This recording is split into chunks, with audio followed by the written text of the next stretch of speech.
മകൾ നേരത്തെ കാലത്തിന് മരുന്ന് കുടിക്കും എന്നല്ല മാറുള്ളൂ. ഓ തുടങ്ങി ഉമ്മാക്ക് വിളി. അത് അങ്ങനെ ഒരു മനുഷ്യൻ ദിവസം 3 നേരം ഉമ്മാക്ക് വിളിച്ചില്ലെങ്കിൽ ഉറക്കം വരില്ല. ഞാൻ എൻ്റെ വീട്ടിലെങ്ങാനും പോയി കഴിഞ്ഞാൽ ഒരു വിളിയില്ല പറച്ചിലുമില്ല. അതെന്നാ ശരി, എന്തെങ്കിലും ബുദ്ധിമുട്ടിന് വിളിക്കും കേട്ടാ. അല്ല ഞാൻ കുറച്ചിന് വിളിക്കാം. ആ ശരി എന്നാ. കഴിഞ്ഞ ഞങ്ങളെ ഉമ്മാക്ക് വിളി. അല്ല ആക്കുവോ, നിങ്ങൾക്ക് ഉമ്മാനെ എത്ര ഇഷ്ടമാണെങ്കിലേ ഉമ്മാനെ ഇവിടെ കൊണ്ടു നിർത്തിക്കൂടെ? എന്നാൽ പിന്നെ ദിവസമുള്ള ഒരു വിളി ഒഴിവാക്കി കിട്ടുമല്ലോ. കൊണ്ടായിട്ടല്ലോ ഉമ്മ വരായിട്ടല്ലേ.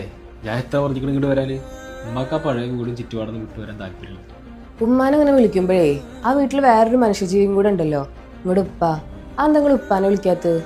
എന്താ ഉപ്പാനത്ര വിളിക്കാളു? എന്താ പത്ര വിളിക്കാനെന്നോ? ആ മനുഷ്യനെ ആയ കാലത്ത് മെഴുകുതിരി പോലെ ഒരുക്കില്ലാണ്ടായതുകൊണ്ടാണ് നമ്മളെപ്പോലെയുള്ള മക്കളൊക്കെ ഇന്ന് നട്ടല് നിർത്തി ഇവിടെ ജീവിക്കുന്നത്. ഇതേപോലെ കുറേ മക്കളെ ഞാൻ കണ്ടിട്ടുണ്ട്.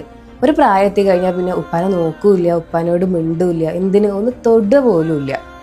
നിങ്ങൾ ഉമ്മാനോട് ഇങ്ങനെ വിളിച്ചപ്പോഴും ആരോഗ്യകാര്യങ്ങളൊക്കെ അന്വേഷിക്കലുണ്ട്.